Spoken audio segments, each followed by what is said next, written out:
O Senhor esteja convosco. Proclamação do Evangelho de Jesus Cristo segundo Mateus.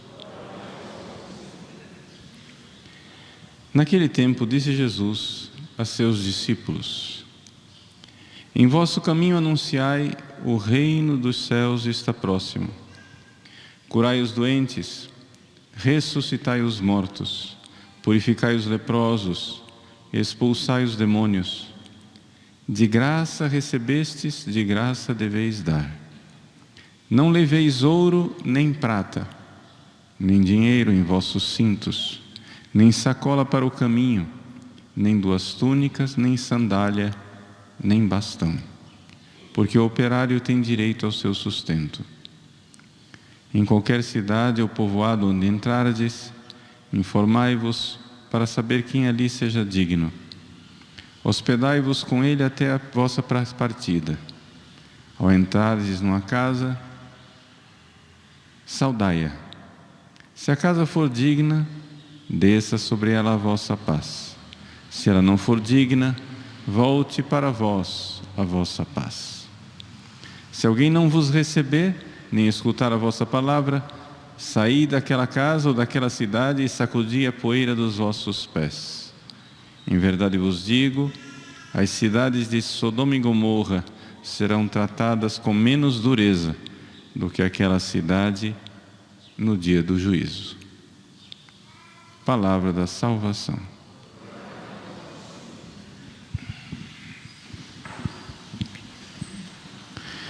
Meus queridos irmãos e irmãs, celebramos a missa votiva de nosso Senhor Jesus Cristo, sumo e eterno sacerdote.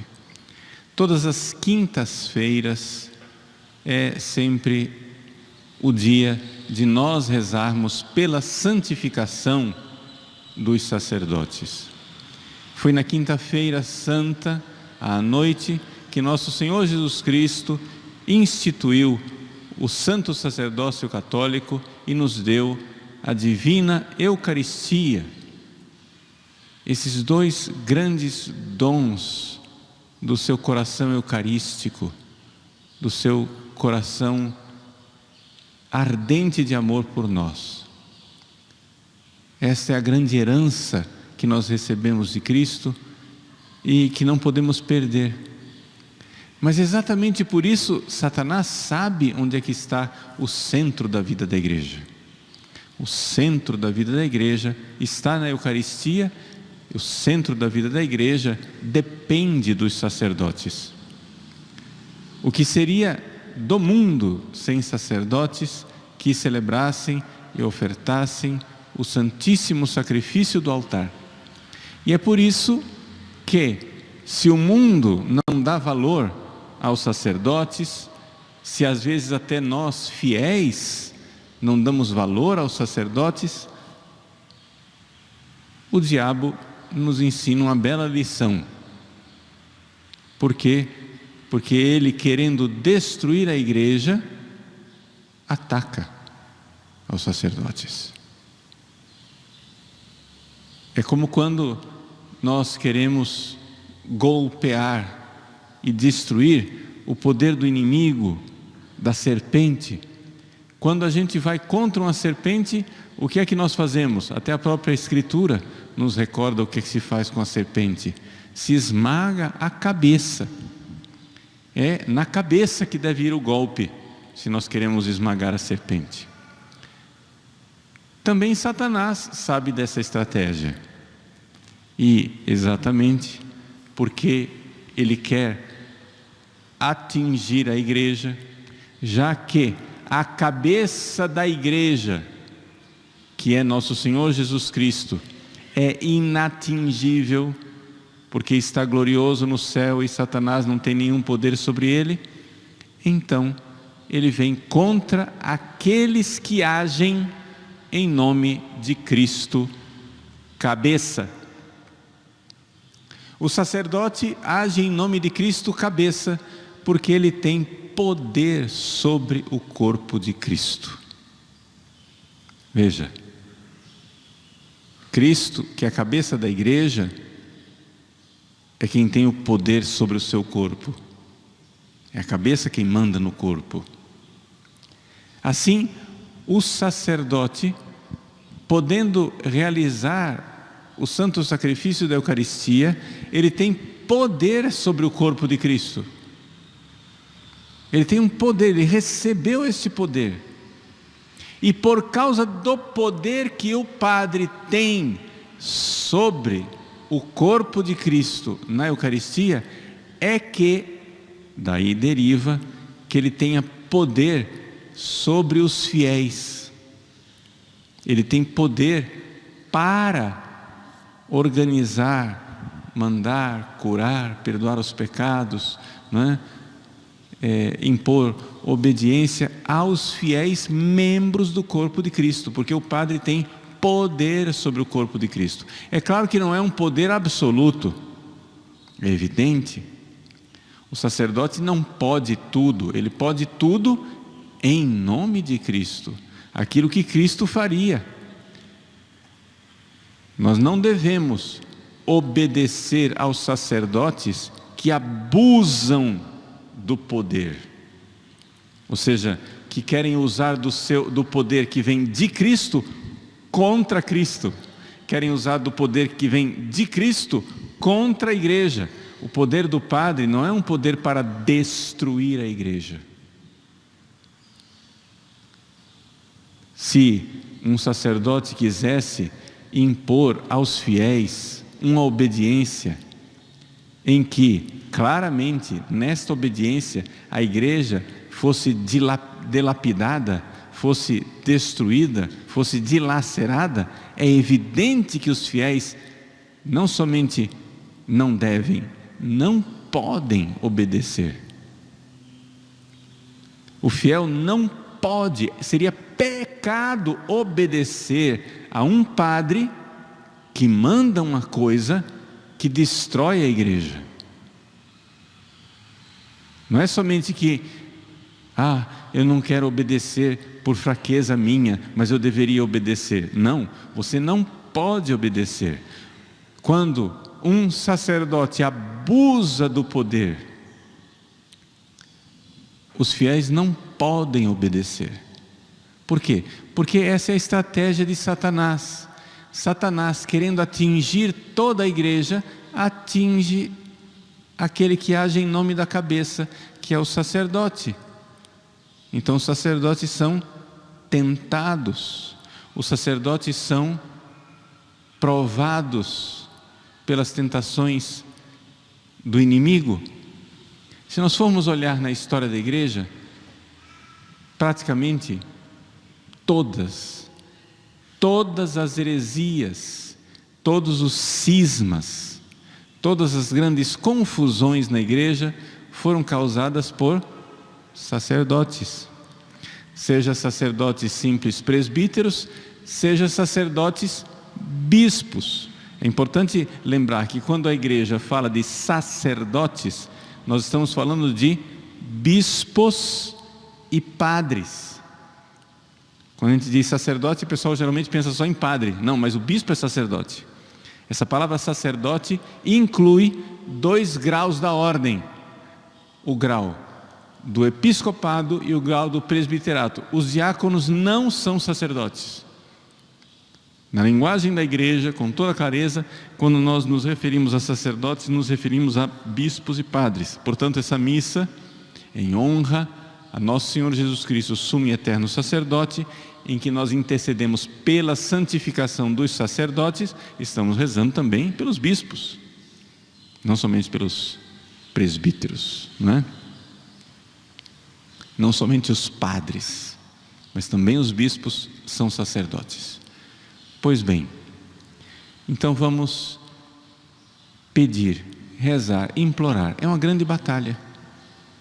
É uma grande batalha porque os pobres sacerdotes na sua generosidade, se colocaram à disposição de Deus, como instrumentos de Cristo.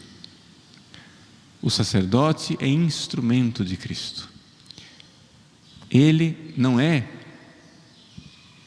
digamos assim, o artista, ele é o pincel. Ele não é o autor do livro, ele é a caneta. Ele não é aquele que faz, é aquele que coopera, é um instrumento. Ministro é isso, o sacerdote é isso, é instrumento do Cristo cabeça. Satanás, não podendo atingir o Cristo cabeça, atinge aquele que é instrumento do Cristo cabeça e vem contra os sacerdotes. Para mim é fonte de grande consolação saber que durante todo o meu dia, durante a minha vida, eu tenho sempre a possibilidade de contar com a graça alcançada pelos fiéis que rezam pelos sacerdotes. Eu confio muito na oração de vocês. Eu confio muito nos sacrifícios que vocês fazem. E invoco e peço aos santos anjos da guarda de todos vocês, ao anjo da guarda do meu sacerdócio, ao meu anjo da guarda pessoal, que auxilie nessa luta contra os poderes das trevas. E que, se por acaso, por fraqueza, algum de nós nessa batalha termina caindo, que nós sejamos imediatamente levantados pela graça, pelo nosso anjo da guarda, que nós não desanimemos. É uma grande alegria ser católico. É uma grande alegria ter estes instrumentos divinos e maravilhosos que são os sacerdotes ordenados. Sem os sacerdotes não haveria Eucaristia. Todo o bem que a igreja tem, todo o bem que a igreja administra e possui, está na Eucaristia. E se Satanás miseravelmente conseguisse, não conseguirá, mas se ele conseguisse eliminar os sacerdotes fiéis da face da terra, se extinguiria a Eucaristia e se extinguiria a igreja. Mas nosso Senhor prometeu: as portas do inferno não prevalecerão. Às vezes, olhando para o estado em geral da igreja, pode ser que alguém fraco na fé fique duvidando e pensando: mas será que as portas do inferno prevalecerão? Será que a igreja não será extinguida? Meus irmãos, o que pode acontecer é que a igreja desapareça da percepção dos infiéis, do mundo, que o mundo não perceba mais a existência da igreja, que a igreja vá, como nós costumamos dizer na linguagem que foi consagrada, que a igreja vá para as catacumbas.